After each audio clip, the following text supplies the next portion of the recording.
Welcome back. We are here in Stuttgart. I think it's now round 6. It is round 6. We've been going a while, and it's me here, Mike, with Alex, and we're going to be going into our 6th round feature match for you. We've got a pretty special one to start here. Yeah, definitely. We've got the deck that was hyped up this whole tournament following LAIC, of course. There will be a Lugia V-Star that will be being played up against something we've seen a couple of times already, and also piloted by a good friend of ours, Joe Bernard, playing Lost Box. So it's Brian DeFries, up against Joe Bernard. So a fantastic match for this feature round for round 6. And we did just have a look at Brian's deck from LAIC, and he's got one card difference, which is he's now got the Stoutland in, which is going to be key. It's going to be a Lost Box match. So we're just about to show you the graphic that we've got here for you as well, that we touch on the right-hand side. That Lugia just mentioned the dog, maximizing Stoutland's value in terms of being able to take 2 prizes where possible, and also being able to take that Luminion off the bench using Aqua Return. And there's 2 of them in his deck, so he can get access to that Luminion pretty well. On the other side, you got to utilize those big attackers, and for Joe, it's going to be leaning a lot on that Charizard. Yeah. And he has got some things in his deck to make the Charizard more accessible, more viable.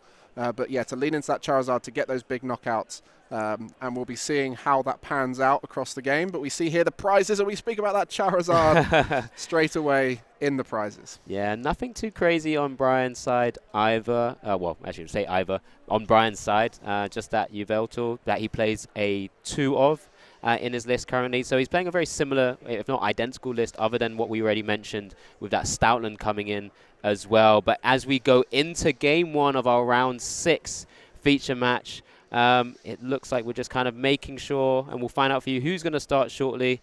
But it's going to be really interesting. Yeah, Joe will be starting. Actually, we've got that dice on top of his deck.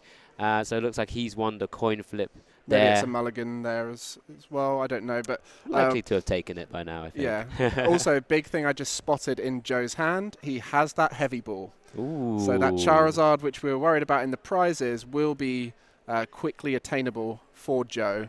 And Charizard will be a key attacker in this, more towards the end of the game as prizes start being taken. Early on, it's about trying to disrupt and take out key attackers early on. Yeah, and we mentioned those other attackers as well. When we talk about big attackers, we also talk about the Snorlax that Joe is going to be playing as well. Mentioned that big HP, hopefully kind of putting himself out of range of that Stoutland V, but also dealing 180 damage, which is massive when you think about the single prize decks and having to sometimes take 2 attacks to be able to take big KOs. So he's going to be, the typical Lost Box deck, sequencing correctly with all of those flower selectings, all of the chorus experiments, before getting those attackers into action as soon as possible. And here we are, we're kicking things off. There's the draw. Oh, it's a mulligan and a draw. You were right. There we go. From Joe's side. So plenty of cards to work with here. And there's straight up with the heavy ball. Give himself some information. Yeah, we need to check his prizes. I know Joe has taken notes on stream before. He likes to write them down. Yeah, there is. There's a little life pad that we use. Again, we know Joe very well. He's there taking his notes, of course, making sure you're allowed to, of course, as long as it's legible for the judges to understand what you're note-taking for. So it's just confirming what his prizes are. He knows that Charizard's there, knows the Manaphy is there, which won't be really used in this matchup at all. But there it is, and the heavy ball goes straight into the prizes, shuffled up and placed back. Yeah, the Manaphy only really useful in this matchup if you believe they're going to play a Raikou, and it could be one. I know Joe does a lot of analysis on the previous tournament, so he might actually know the kind of list that Brian would tend to go for, because he might have checked out that list through looking at the previous week. So assuming he has a similar list, you'd know that it's more leaning in towards Yveltal route, which has got 2 Yveltal in the deck, and there's 2 Hiding and 2 Heatfire, so it's very much leaning towards being able to get as many Yveltals and Charizards out as possible. Yeah. So that could work well into the Lost Box, but realistically they want to be going through that Stoutland route as soon as possible. Yeah, interesting that Joe's, from that flower selecting, opted to keep the Fire Energy. He plays the heavier line of Fire Energies in his list, the 3 copies, and has seen his prizes, knowing that he hasn't prized any either. Does use the Pokestop to check the first top 3 cards and finds 2 items there, beginning with that Fog Crystal, grabbing another Comfey out, and just starting to get going, I think. Yeah, I'm just counting up the items. I think it's around 20 to 25. I lost count as I was getting through them, but a huge amount of items in the list, and a lot of stuff that you can get back with. I mean, one of the Claras is gone, but it is possible to get back in this matchup.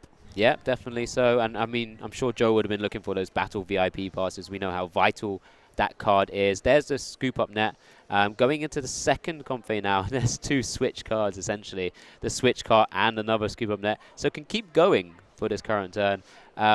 Just as, he's eyeing up some of his cards there, just make sure he's sequencing correctly.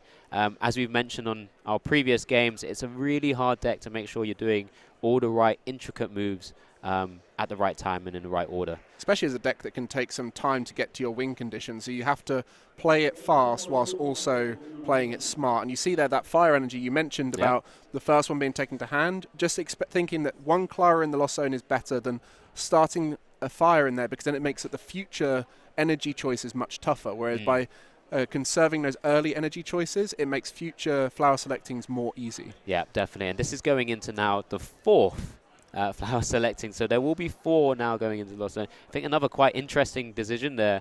Joe just double checking his prizes. The Snorlax is going, knowing he needs to keep one of his choice belts. So he has 2 in his deck to be able to sort of reach those heavy or high HP Pokemon, especially with the Charizard. Well, the thing is, he's got 2 Snorlax, he's got 2 choice belt, but he can get the Snorlax back after using it. So if he gets rid of one of those, it's not as deadly. But this is starting to get to that stage where Mirage Gate is going to be a potential option on turn 2. And that's where you might be able to get an early Snorlax knockout, for example, on a Lugia using Zigzagoon's Headbutt Tantrum alongside the choice belt Snorlax attack. So there is a potential high roll option here for Joe if he gets the Mirage Gate active. Yeah, just double checking his list. I'm kind of going through again because Joe plays the Twin Energies and Raihan. He doesn't. He's chosen to opt against the Mirage Gate play. So he's actually playing the Raihans. He's playing the Twin Energies. So there's multiple ways to get energy out of the discard alongside the Clara as well. So that's the way how Joe will be looking to utilize that Snorlax as well. So, not having 4 or 3 Mirage Gates in this list opens up additional space. And while you're checking that out, that's just an attached pass on the side of Brian. So, does mean that Joe keeps his Lost Zone going up. He's now up to 7, which, again, isn't relevant here because he's not playing Mirage Gate. Something I think most people would have assumed. I just assumed. I didn't even check. Yeah. But respect to Joe for seeing the value through the Twin Energy route, and that's where we're going to start seeing. I mean, when you get that Cramorant attack early, that gives you that 1 attachment that you can do, and then it's only 2 attachments to get that full damage output from the Snorlax. Yeah, it looks like he's just activating Poké. Oh no, he's just making sure it's in play and not part of the Lost Zone cards there. There's a switch card into the other comp phase now, so he's just continuing to just kind of burn through his deck, Lost Zoning the right cards that Galarian Zigzagoon utilized with that Headbutt Tantrum to kind of increase the damage outputs where necessary. Lots of cards in Joe's hand, which is great to see. And there's the pivot as well option. There's the Twin Energy, one of them going straight onto the Charizard. Again, typically we see with that Charizard ability, the Excited Heart, where it costs less energy to be able to attack after your opponent takes prizes, but being able to play extra cards which sort of boost the energy attachments like the Twin Energies or Magma Basins, you can actually get attacks off far earlier and get multiple uses out of it. Technically, next turn he could attack with that Charizard despite no prizes being taken, because he could get Twin Energy again on it and then Magma Basin a Fire on. So there is a route to attacking with Charizard with no additional value from the Excited Heart. But at this stage, we do see Archeops in the discard pile for Brian, so he was able to get those in the discard pile. We also see a Lugia V-Star in his hand, so he will be able to get the V-Star off and using the Summoning Star. So the kind of ideal first turn from Brian is there, but there is concern about the hand having options outside of that. Yeah, there's a few options that he just is going to be looking for here. Just draw into that Aurora energy, typically used to try and find a way to into some of those Archeops into the discard. Does get a quick ball, does have access to things, of course, like the Luminion and the Crobat. and of course the Stoutland at some stage. But there's the Lugia V-Star coming down. He's not going to be looking to use many more Lugias here. It's just going to be sort of utilizing it for its Summoning Star ability. Does play that down that quick ball. Of course, has taken some damage already. So Joe has started applying pressure from that Cramorant, being able to attack Spit Innocently for very little, if not any energy, because of that ability that it has with 8 in the Lost Zone. But here we are, just looking to see what support. It looks like a Marnie was sort of grabbed out of the deck right now, looking to maybe just disrupt Joe. You know, Joe has plenty of cards in that hand. Mentioned it already. But of course, just waiting to see when Brian plays it, of course. One of those key things that you have to make sure, because players, obviously, he's put it on top of his hand. Both these players very well seasoned as well. Making sure that, you know, he's got to sequence correctly first before playing it down. That's why you play the 2 Luminion, is to guarantee the access to it, because it's so vital on those turns, using your ball search to find a Luminion and bring it into play. And this is where that Marnie can be used to disrupt. It works very well against Lost Box. Lost Box looking to accumulate cards in the hand through all of those flower selectings and chorus experiments. So Marnies will set them back to square one with that 4-card hand. But a big part of the Marnie is there was a lot of energy in Brian's hand. So being able to put them back into the deck to activate the Archeops later will be key. And so what I would say is the kind of the process right now for Brian, that Pokestop got him into a position where he can attack, but he's still playing in a very uncomfortable position overall, and actually only able to get 1 Archeops into play from that Summoning Star. Yeah, it's not great value, and I think that I might have been slightly incorrect there. I might have called out 2 Luminium Vs. Yeah, it's actually just the 1, which is still a great utility to be able to use the ability and also attack and sort of reserve or preserve energies there. But yeah, this is not the best it's the debate value at the moment, isn't it? 1 fish or 2 fish. It is. We saw it from LAIC where Lucas was playing double Luminion, wasn't he? And Tord played the 1 there. So we're just getting those attachments out. So it's not great value. There's the Lugia, and also discarding the Stadium as well with that Tempest Dive, over KOing the Cramorant, of course. But now Joe in a position where he can try and retaliate where he can. The Charizard, unfortunately, with Joe prizing the other Twin Energy, makes it a little bit more awkward to be able to try and utilize that attack immediately. Does require 1 fire and 4 colorless energies. Now currently only needing 1 fire and 3 colorless energies. So maybe a right hand play could work here as an option to use Combustion Blast with a Choice Belt. Has a Choice Belt. Doesn't need it because it's already damaged, but has the Choice Belt in hand for any fresh Lugias later as well. So many options, and that's what Joe's got to figure this out right now. Yeah, and there's also that Snorlax that could come in and finish off the Lugia too. So you've got lots of different options to hit big, and that is part of Joe's list of having Charizard, having Snorlax as big hitters. There is a Drapion in there, which he'll be hoping at some point will come up in a flower selecting, so he can just completely remove it from play. We saw earlier the Lost Box on stream from Robin didn't have the Drapion. In fact, there it is, just as you called it. Fantastic foresight you have there, Mike, to be able to instantly see the Drapion V go to the Lost Zone as Joe goes up to the 9 count. So just 1 away from also trying to utilize the Sableye if he needs to as well.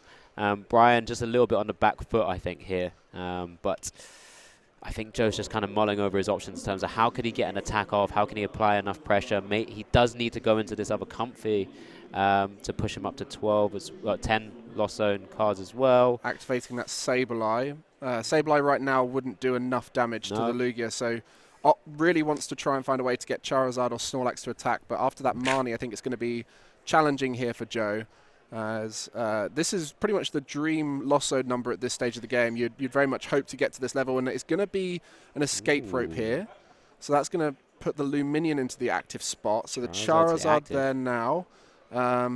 This could be interesting because there's the Raihan. As we mentioned earlier, there's the extra Fire Energy attachment. We'll just need to get a hand attachment now of an energy to be able to pull off an attack. Just double checking his energies there. Grabs the other fire. We're going to see all 3 fires on his board, somewhere on his board now. But yeah, just kind of confirming he's going to be taking out this Luminion. A nice, easy 2 prizes to take, whilst that Lugia still damaged and still stays on the board. There's a lot of talk about Radiant Charizard potentially being good enough just on its own with Inteleon again. And see whether that would come back to add so much value to it to try and get it to attack as much as possible. What Joe has done here is he's created a list that encourages you to attack with Charizard as often as possible and does get it there with that Raihan. As you mentioned, no Mirage Gate, using the Raihan as a counter knockout strategy. It also allows you to find any card you want from your deck, which is incredibly powerful ability. We've seen that with the Forest Seal Stone. Forest Seal Stone. It's essentially a Forest Seal Stone and an attachment. Yeah, it's an incredible card, and lots of like utility, like comeback cards, which is great to see. And now we're just putting himself in such a great position after that Combustion Blast to knock out that Luminion. Of course, can't attack next turn without finding another opportunity to switch out of it. But they get that twin energy off the prizes, so that's key. So it's just going to be finding ways to utilize other attackers. There's that Snorlax also on the bench waiting that can, as you mentioned, could come up and sort of take out the Lugia V-Star here as well. But here's the Stoutland coming onto the bench by Brian. And now we do see the Archeops looking to power that up. There's the first powerful energy. There's the capture energy. So he's just kind of now getting it ready to, take a lot of prizes quickly. Well, I mean, Stoutland's a great attacker to attack into the Comphase and the Sableye, but Charizard is too bulky. So Snorlax, they've both got too many hit points. 160 on Charizard, and is it 150 on the Snorlax? Yep, you're correct. So those two guys are not going to be in range of Stoutland. And this is now where Lugia's going to be sat there in the active, a potential threat there, and we see some deck thinning on the other side from Brian. One of the advantages of really pushing into that Archeops search line is that later on into the game you can just use it as deck thinning once you've got everything out that you need, so it can make that consistency towards the end game of Lugia very good. Yeah, definitely. It's one of those things where obviously he hasn't got the value there out of getting both the Archeops out using Summoning Star, but he's still able to get, he's got two attackers out right now. He's still on top of the two energy cards that you pull out of the deck to attach to your Pokemon. You still have your hand attachments. You can kind of build enough attackers via that route as well. And that's why you had to get the Stoutland out early to start building that up. Otherwise, it would have been too hard to get it fully powered up potentially in one turn. But there's going to be a knockout from Lugia onto the Charizard. It will go into the discard pile. The dream spot for the Charizard, historically for the Lost Box, to be able to Clara it back in later on. So that's going to be waiting there patiently for later on, as Joe now has to work out a way to get rid of this Lugia, which again is not an easy task because he does need to find a way to get 3 energy onto the Snorlax. Just has it in hand, straight into the Raihan, fire energy onto the Snorlax, has the twin energy in hand, going to be dealing 180 minimum with that thumping Snore. Does put itself to sleep with a pretty unique card text with it as well, having to then flip 2 heads to be able to get out of it. But of course, with Lost Box, with so many different switching outs and different ways to kind of maneuver around the deck, it doesn't really matter as much. And plus, typically with single prizes, you expect them to go down. Yeah, and that's the advantage with these after your, if Pokemon's been knocked out in your previous turn cards, like Raihan, is they're great in single prize decks because you expect every turn for a Pokemon to go down. So Raihan most commonly is going to be active, and we see a Pal Pad there, which is going to be kept, and that's going to allow to put those Raihan back in to be able to activate them later on potentially. The options now for Joe definitely increasing as, at that point, 2 Raihan being used, you think, well, that's them gone. Yeah, and then we'll also see double escape rope in hand as well. So even if his Snorlax does go to sleep and doesn't get knocked out, it can just come straight back. So already has the air balloon on one of his Comphase. So has that free retreat pivot already. And here comes the Snorlax being able to thumping Snore. And I think, Brian has seen that this is unwinnable from this stage. Of course, only being able to take 1 prize every time he attacks. And Joe taking a pretty convincing game 1. Yeah, going first as Lost Box into that Lugia, if you get your Lost Zone up, it can definitely go in your favor. But as we saw, the Mirage Gate number at 7 isn't important in this match. It's more about, do they knock my Pokemon out so I can get the Raihan off? Yeah, it's a different way of sort of, again, we've seen so many different flavors of Lost Box, and this is just another unique way of doing so. Really leaning into the Charizard with the 3 fire energies, the Magma Basins alongside those Pokestops, and then, as you mentioned, that Raihan, but also still having access to Clara if and when needed. That's why he was quite happy to Lost Zone one of his Claras very early on, and Joe's really kind of just utilizing multiple different routes to victory at this point. Yeah, it's a very unique Lost Box list. I think there's a lot of elements of other decks, as we mentioned, but if you said that you have Snorlax in a Lost Box list, but you don't have any Mirage Gate, you'd be a bit thinking, oh, how are you going to power that up? And then obviously there's the Twin Root energy, but you've also got this beautiful synergy with Raihan, where you can start getting those pop-off turns, and it's not as crazy as you think. If you've got that Raihan there, the energy's in the discard pile already, and whatever you need for that other attachment, whatever you need for that other card, it's in the deck. So it makes it very easy to tutor exactly what you need into your strategy there. And then just unfortunately on the other side, Lugia was just one step behind the whole time and never was able to get ahead. Yeah, and I think Brian, I mean, I'm sure he's faced this a couple of times already as well, you know, having gone into LAIC, finishing 9th. Unfortunately, still very well, finish. Incredible finish by Brian. And so he's fully aware of what he's going to be expecting in terms of this matchup. Just was unfortunate to not get real value out of that Summoning Star V-Star power that of Lugia V-Stars, to be able to get the double Archeops out, to then maybe even utilize the Archeops as attackers as well, going into that single prize, trade where possible.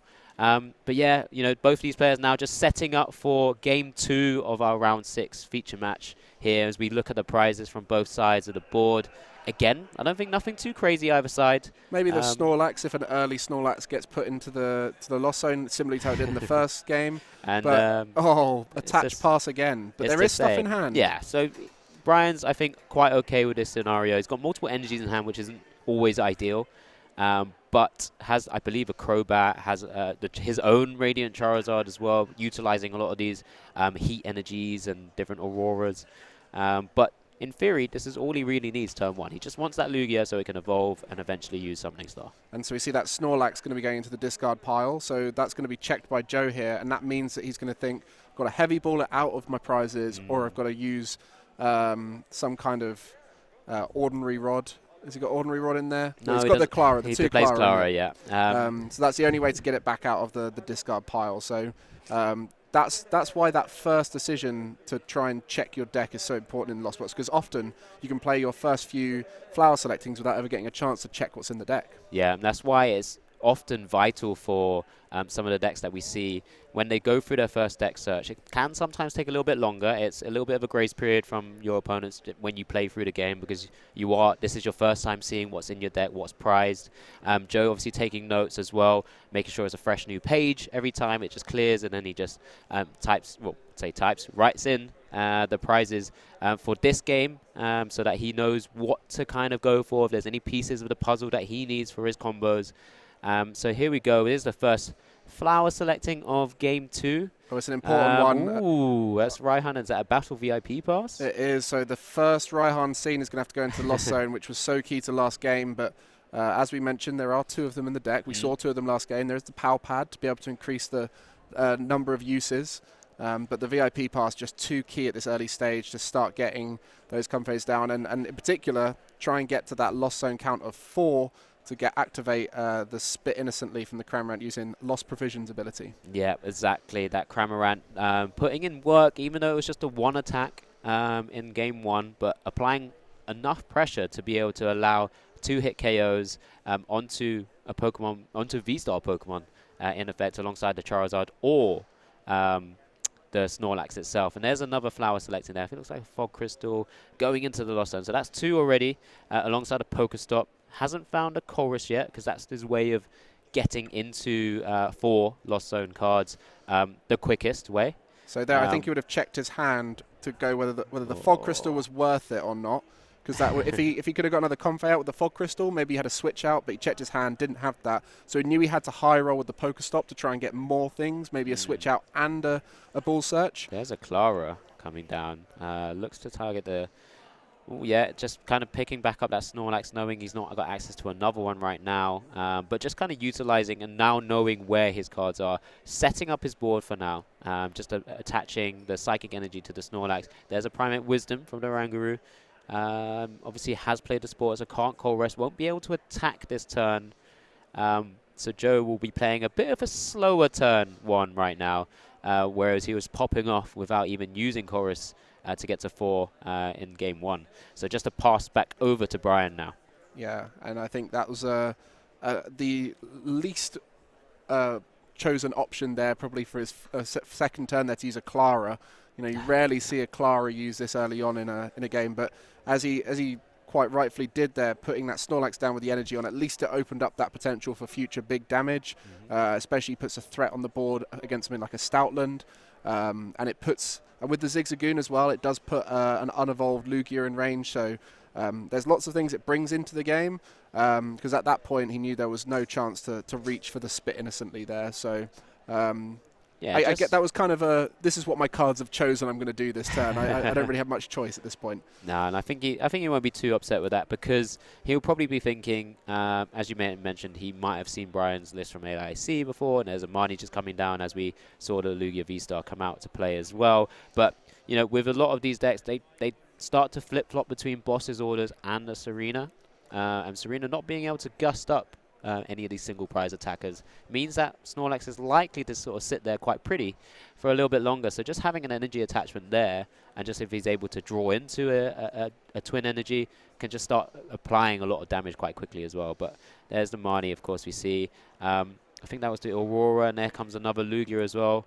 I don't think Brian's in the best spot, unfortunately. He's not able to find those Archeops. I think that's the big trouble. He's getting rid of a lot of energy in this search process, and realistically he wants to be getting the Archeops down. So he's having to get the Crobat out right now, because he's already attached for turn already to the other hiding energy, it looks like. And Supporter down already. Yep, so that means he won't be able to attach an Aurora to be able to get maybe an Archeops that was in the hand into the discard.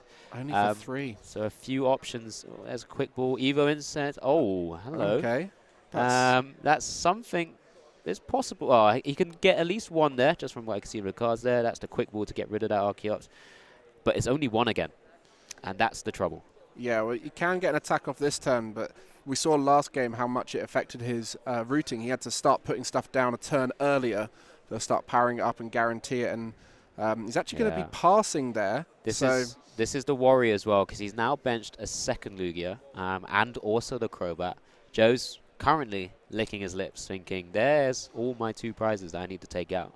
And he got his turn back as well, because it felt like he missed last turn a little bit, and so by that pass there he got his turn back. And one thing to note as well is that Archeops in hand could have been removed with the quick ball, but realistically there's no disruption normally in Lost Box, because they're always looking to get their hand so big, so it's unlikely to see a Marnie or a Judge or anything like that. So just knew he could hold on to that hand and definitely play it out next turn. It can be very easy when you see search cards, and especially with the Archeops, to think, I just got to get it in the discard. But by holding on to that, Joe is now thinking, oh, there's no Archeops in the discard. I could play a bit safer maybe. I was about to say a really interesting play here for... actually, the Lugia has 210 HP, which is just a little bit out of range. Does have the Zigzagoon as well somewhere in there. Yeah. Zigzagoon. I was thinking if he was able to play the Escape Rope and find a twin and a choice, there's an opportunity there to take the first 2 prizes of this game. There was that twin that went through the Pokestop. So that's so that was one gone. So the likelihood wasn't there, but it was a possibility to maybe see Joe take early prizes here, but he's got multiple sort of switching outs and options here. Even if he's the one to first start applying pressure, I think that's absolutely fine as well. Yeah, we just saw that the flower select in there, Scoop Up Net or Palpad. Yep. We mentioned the early Raihan, how key it is to keep the second Raihan and Palpad it back into the deck. So that Palpad more important than Scoop Up Net, which is one of the most valuable switch outs you can have, resetting abilities, and can be used for the Zigzagoon as well. There's a second Escape Rope go of the 3 in his. Yeah, so different lines of play that are available to him, which is kind of key in this matchup. So, like I said, applying pressure is so important. You just want to make sure you can find a way out of range of a Stoutland play as well. There's the choice belt that I was imagining. Of course, there's a Cramorant go, because there's already one on the bench. Typically, you only really need to use the one there. Brian's stage, he's probably also keeping that quick ball because he might have access to the Luminion V, so that he can then find a way to get both the Archeops out next turn and then start swinging away as well. So both players just not, they're not rushing their decisions right now. They're not sort of overcommitting to plays which kind of put them in a sort of awkward spots. And there's just an attachment there, just going to be applying pressure with this Spit Innocently. Yeah, and it was so key last game to put the Lugia V-Star in range. It's actually going to be putting the Choice Belt on as well, which makes it within range of a 2-hit knockout from the Spit Innocently. That Choice Belt now, we said there's 2 of them in the list. So in order to get the Choice Belt onto the Snorlax for the knockout on the Stoutland, that's going to make it a little bit more out of range. So this is quite a good turn right now for Brian to get the Stoutland down, if possible, off the back of this Quick Ball and Archeops, if he feels confident enough that he can get it. Yeah, I think Brian will be looking, because what Joe's done is apply 2 different attackers on the board. So he's got Snorlax with 2 energies ready to start swinging for heavy damage anyway, but also with that Cramorant being able to 2-hit KO. Because of this scenario, it means that Brian has to maybe try and take out one, maybe Lost Vacuum the other Choice Belt. There's a couple of options there. As we can see, prioritizing that Stoutland as well, that goes straight to the bench. Yeah, and now we're about to see a Serena to discard some of the Archeops pieces again. Yeah, my thought process here is if that Choice Belt goes down with the Cramorant off of, say, a Stoutland hit here, then that is going to make it much tougher for that Snorlax return knockout. But, there is another Choice Belt in there somewhere, but it just means there's a little bit more to search out. But then equally, the Raihan will guarantee the search out if he gets access to Raihan. For either the Snorlax or maybe even the Charizard itself, because if Brian takes 2 prizes, the Charizard only then needs 1 fire and double colorless. Oh, there's another Choice Belt in his hand, actually. I think I saw just at the edge there. A little glimpse of it, have you? A little glimpse, yeah. Oh, it's a little shake of the head. But there comes the super powerful energies, all attached to the Stoutland. So with the base 40 plus another 80 damage in combination with those energies attached, that double dip Fangs will be dealing 120 damage. Perfect math. Well, just over, really. Was that Lost Vacuum as well? On the air balloon, yeah, okay. And here, Brian will be taking 2 prizes and activating the prize race. And Joe, a little chuckle, knowing that now he's just staring down at his very annoying Stoutland, which is able to kind of help Brian prize race this kind of single prize attackers. There it is. The Choice Belt. So it'll be interesting see how Joe can maneuver this turn. Because, of course... Easy decision. Well, not the funnest card to have in your hand. But, but yeah, very easy. Double battle VIP pass there. There's the Primate Wisdom. Is he putting it back to the top so he can get rid of the other one as well? I assume that's the strategy here. And he's got multiple switch outs in his hand, so I think there was another switch card there. Is he just looking for energy at this point? I didn't see an energy in his hand. So maybe that's what he's... Oh, no, he does have a Psychic there. So he has the out to KO this. He's also going to want to start maybe developing his Charizard at some stage as well. Start finding it and putting it in a place where he knows he can access it. Or things like that, type of cards that he could do. So he's, just picking a number of different options. Plays the Chorus Experiment. Again, interesting direction and sort of sequencing. There's the Charizard with another Fire Energy. And I think the Raihan as well. Yeah, so Sableye there and the Heavy Ball going into the Lost Zone. So the Heavy Ball not needed here because there's the Snorlax that's in the prizes and the Sableye that's in the prizes. He's hoping will come across naturally through finding them. And he knows there's the Charizard available for future attacks. So at this stage, Joe is sitting in a very strong position to get this knockout on the Stoutland. But it is always then, what's the one prize strategy on Brian's side? Is that going to be viable? Because that Lugia is just going to sit on the bench and hopefully, from his point of view, not come up again as a target. Yeah, no, definitely. He's going to be looking to try and find a way into his single prizes himself. You know, his own Charizard where possible, using his own Archeops to attack as well, sort of generally dealing enough damage, although without access to things like the powerful energy. You know, the Archeops is only doing 120 with that Speed Wing, which doesn't happen to be enough for a lot of the attacks. And there is that potential for the Collapse Stadium healing approach of removing if you've got 5 on the bench and you Collapse Stadium, then you're able to take it out of play. And that's going to be Snorlax is still awake. And This is definitely one of the best flowing lost boxes we've seen today. Just everything going in favour of the lost box user. So Joe definitely riding his luck a little bit here. Where on the other side, Brian has definitely had a bit slower game plan than we typically see of a Lugia V-Star. Yeah, 100%. I mean, we saw that Astral Misfortune not pay off for Benji in the last round with the double dice roll, but there Joe just instantly going with the double heads and waking up his Snorlax, not even having to find a way to retreat it if it survives an attack, of course. But it looks like he's used one of his Archeop's ability already, that Primal Turbo, to kind of turbo and accelerate energies onto that active Lugia V-Star right now. So we'll be looking to KO this Snorlax, kind of removing again another Choice Belt threat, of course. Identifying also, Joe has too many cards in his hand, so that Marnie is there, plays it down, both players shuffling and putting it to the bottom of the deck. So we'll be here now to see what Brian was able to do as future attackers. This is one thing we mentioned a couple of times already, the other ways to power up that Charizard. Brian hasn't seen the Magma Basin yet being able to be played, and then once during each player's turn, a player may attach a Fire Energy card from the discard pile to one of their benched fire Pokemon. So again, this is where Joe's leaning into that Charizard to be able to kind of constantly come back and deal big, heavy damage. And we saw Joe's hand off the Marnie there, and that was a fantastic looking hand out of a Marnie. And that's the advantage you got with this deck, is you thin out a lot of cards that you don't want. Like we see all the Battle VIP passes just instantly removed from the hand here. But a big Lugia V-Star on the other side made that attack, is going to be sitting there in the active. So it's not only about knocking out the Lugia V-Star, but thinking about future turns, and we've mentioned the Collapse Stadium as a way to remove damage counters potentially, but Lugia V-Star itself is only just about within range of that Charizard if all of the pieces are found. I think the Choice Belts are both gone, right?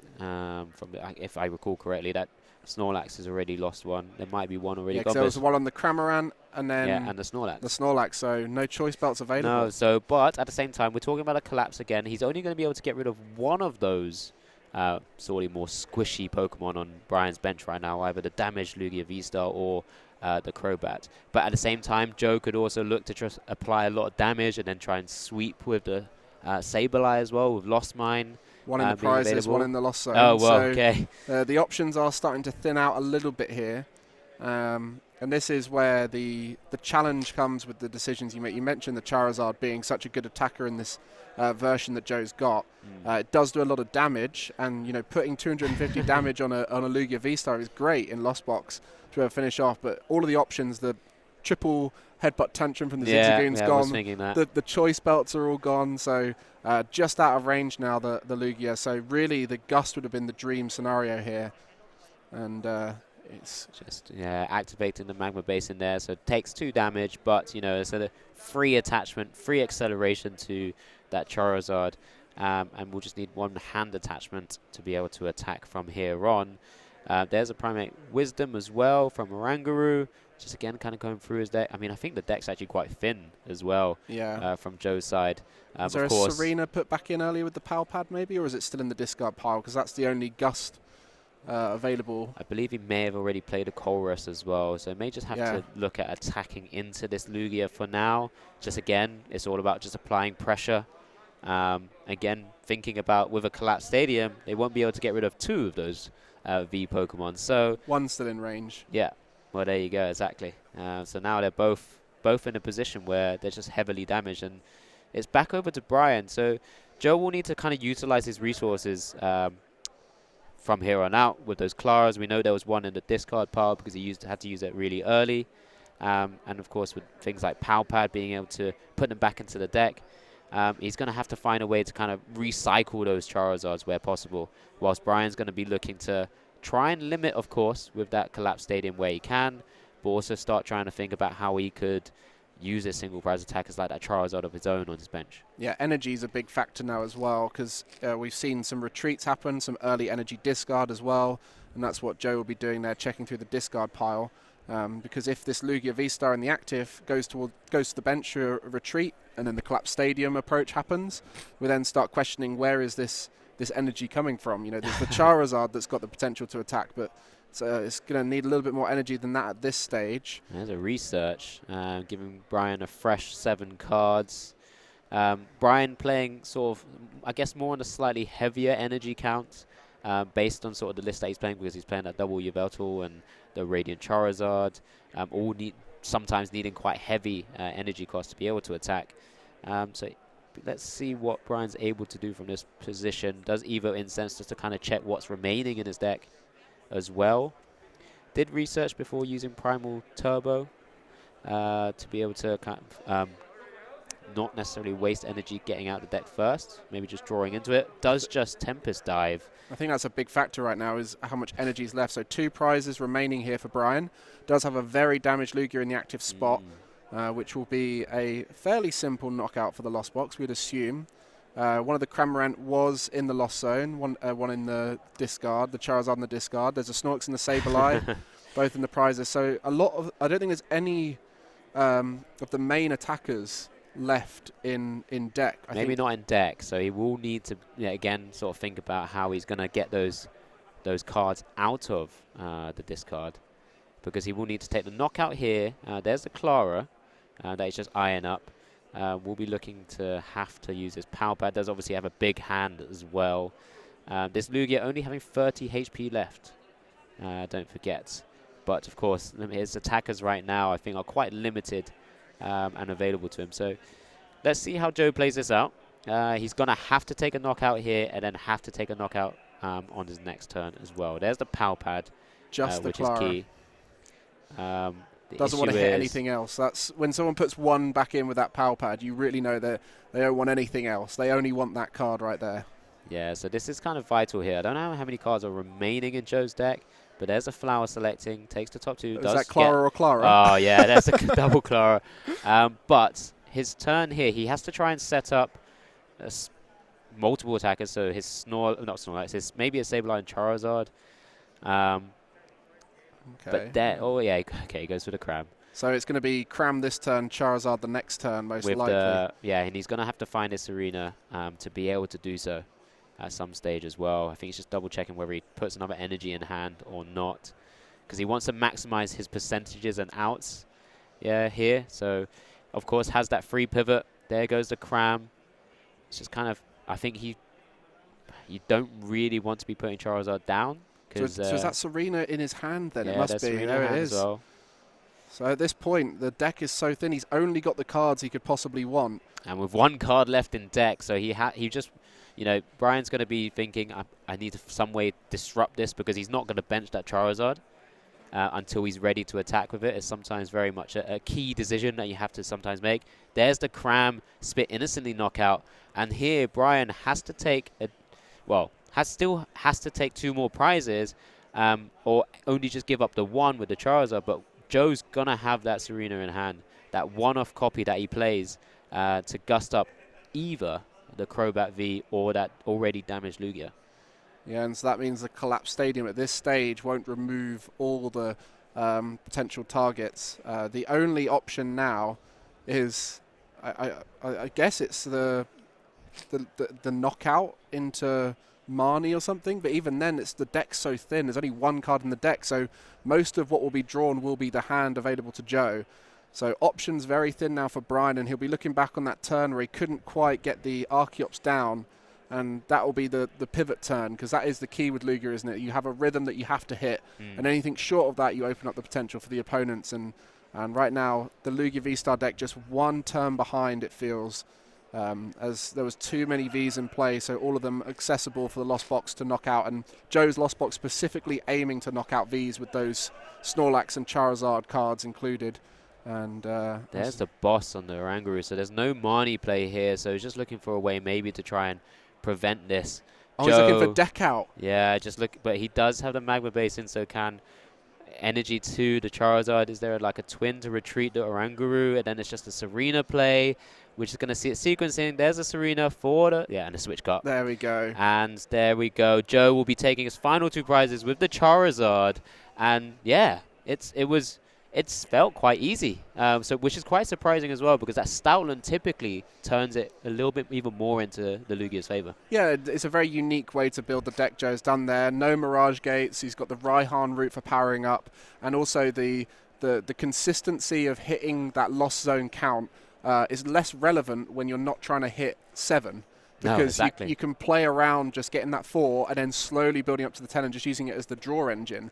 Whereas we see often with Lost engines, they're really focused on the Lost Zone more than the actual cards that they're trying to get with it. So very clever build by Joe there, and it worked very effectively. Fortunately for the Lugia deck, didn't quite hit the rhythm it was hoping. No, it's got a higher energy count. It's got some different counts that we haven't seen. But again, Brian did go to a 9th place finish at early IC with a very similar list. So it's obviously done very well, and he's still 4-1-1 right now. So it's fantastic to see the same time with Joe's deck that he was able to really kind of burst through his deck really well. With this Lost Zone engine that the Confates provide you in the Chorus Experiment, just being able to get those combo pieces without too much of a worry, and then just focus on his big attackers that we kind of highlighted in that matchup. Yeah, we barely even saw the Sableye at the end. It was still just the Snorlax and the Charizard towards the end. But that was round 6 completed, and we're going to go have a little look at a Lugia V-Star deck analysis, and afterwards we'll have a chat with Joe himself.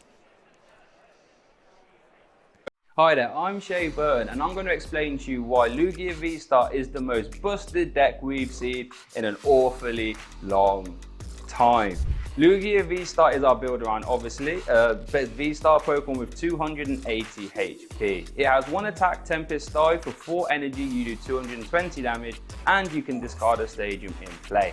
That doesn't sound too crazy, right? However, when you look at Lugia's V-Star Power Summoning Star, we can start to see why Lugia is busted. Summoning Star lets you grab 2 colorless Pokemon straight from your discard pile and put them straight onto your bench, bypassing normal evolution rules. This means by turn 2, you can get a stage 1 or even 2 stage 2 Pokemon straight into play. And trust me, you're gonna want to do that. Archeops from Silver Tempest is gonna be the main Pokemon we look to get into play with Lugia. If you was to have 2 of these into play, you can use Archeops' ability Primal Turbo to accelerate 4 special energies straight from the deck to your Pokemon. Do you know how absurd that is? Special energies are balanced by the fact that you can normally get 1 in play per turn, and now you have 4 to play with. This means if we were to look at Lugia's V-Star attack now, Tempest Dive, when you consider you can have up to 4 powerful energies attached to that Lugia,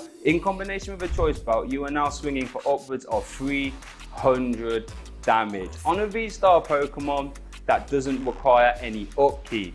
It doesn't stop there though. Because Archeops is so versatile, you have a whole suite of other attackers that you can use, such as Amazing Rare Yveltal, with its aptly named Amazing Destruction attack, which for 5 energy lets you auto KO your opponent's Pokemon. No ifs, no ands, no buts. That means you could be swinging into anything that your opponent has and you just KO it with a 1-prize Pokemon. Can you see why Lugia V-Star is starting to sound a little bit silly? But it doesn't stop there though, because you also have Stoutland V, a really good attacker with its Double Dip Fangs attack, which reads when you knock out one of your opponent's basic Pokemon, you can take 1 more prize card. That means if you are hitting into Comfies or Sobbles, you can now take 2 prizes instead of 1. There's also one more attacker that Lugia V-Star can use, and that is Radiant Charizard. We've seen this card a lot. 5 energy doing 250 damage or 280 damage with a Choice Belt, but don't forget Charizard's ability Excited Heart means you can minus off 1 energy cost for each prize card your opponent has taken, making for a deadly triangle of attackers for Lugia V-Star. But thank you so much. You've been joining with me, Shay Burton, and I expect Lugia to be one of the best decks in this format.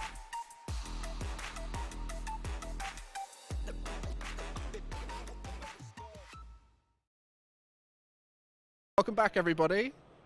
Welcome back, everybody. We are here with the interview after the game. I'm here with Joe Bernard. How you feeling? Yeah, feeling really good on a very solid record, so can't complain with that. Had a few good breaks in that game as well. Brian wasn't really off to the races in either of the games, and in game 1 I had 2 massive prize cards where I hit twin Raihan. That's just the dream, right? So you know your next turn's locked in, and I basically knew from that point, as long as I'm not hand disrupted, I win that first game, which is really cool. So yeah, Lost Box doing the thing. Yeah, and you mentioned the Raihan there. You're going for a very different route to powering up your Pokemon. Why did you go for that choice? Really, it's just Stoutland. You see that the threat of Stoutland is so high that you have to answer it on site. So the right hand helps you cherry pick the belt or the twin that you're missing. You only need belt if it's with Snorlax, because otherwise you can use Charizard a lot of the time. But that helps you piece together the combos to get that higher damage output, because you just can't let a Stoutland stick on the board. Otherwise they run away with the game. To be honest, I still feel a little unfavored, because if they're jamming a Stoutland with a Marnie, then it's still a big combo for me to hit. But a lot of the time that game I was able to prepare at least a couple pieces, so I didn't need the full thing every single game. So really it's just a response to Lugia. Yeah, and I think the lack of needing to get to the 7 in the lost zone helps, because you can get it as soon as you need to. Yeah, it was well played by you, and you mentioned the opposition not quite hitting the beats they needed to get the game. Yeah. With Lugia, that seems to be the main flaw of the deck, is those early turns. Is there anything you would say that Lugia could do to improve those early turns at this stage? Just keep things simple. We saw Tor did that, just make sure you're playing 4 obs of everything. I think Brian was playing double Yveltal, double hiding. He's had a few tech cards in there. You don't really see the obviousness of it making your hand worse the whole time. You just remember the wins of having those highlight reels of the Yveltal double dipping like VMAXs or something. But just keeping 4 obs of everything is the simplest thing to do, because when you do get double Archeops, it's by far the strongest board state in the game right now, especially with the 3 tech cards most of the time, the Stoutland, the Charizard, the Yveltal. That gives you the options to beat most things and have a really awkward 2 prize map as well. So just keep things simple, because Lugia's effect and Archeops is just too crazy. So interestingly, you do a lot of content around the previous events that have happened. So you would have seen Brian's list from the last event. Right. Did you know going into that matchup that it was likely to be similar, or did you think you might mix it up a lot? As soon as I saw second hiding, I knew I didn't have to care about Raikou. I think that's the only other thing that I fear as Lost Box, because then I have to commit a board space to a Manaphy, which is a little bit awkward, commit Ball Search, and I can't dig as far into the deck. You see, I like going all the way to the bottom to just guarantee game when you can. So you just want to dip that Comfey over and over and over again. And that's one of the best things about the Zard build, that you don't have all the fluff of the gates and stuff. Anyway, we'll let you get off and have a bit of a mental reset and a break. But I do just want to say thank you on behalf of myself, because you have been a big part of my learning of the game with your content. And so this is my opportunity to do it on camera. Thank but thank you very much, Joe, and good luck with the rest of your games. Cheers.